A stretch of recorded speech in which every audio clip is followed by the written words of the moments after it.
Today mag-unboxing tayo ng isa sa pinaka-affordable na EKS na available sa market, ang Mober S10 MD4.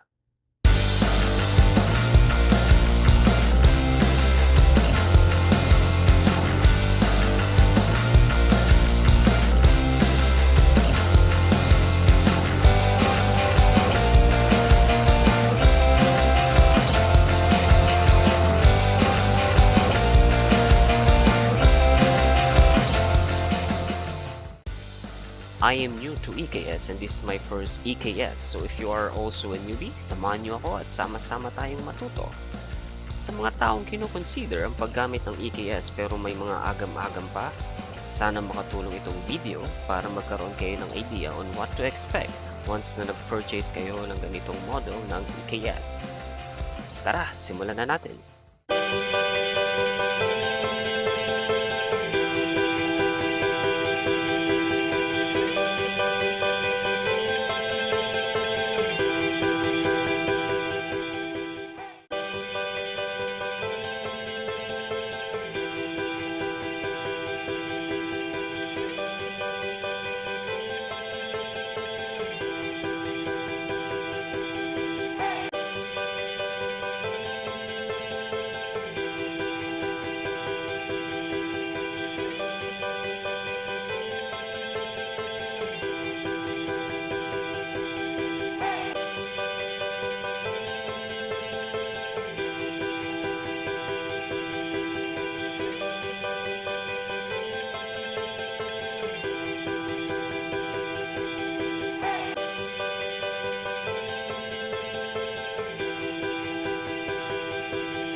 Next, i-feature naman natin ang pag-assemble ng Mover S10. So don't forget to subscribe and hit the bell button para ma-notify kayo sa aming mga future vlogs.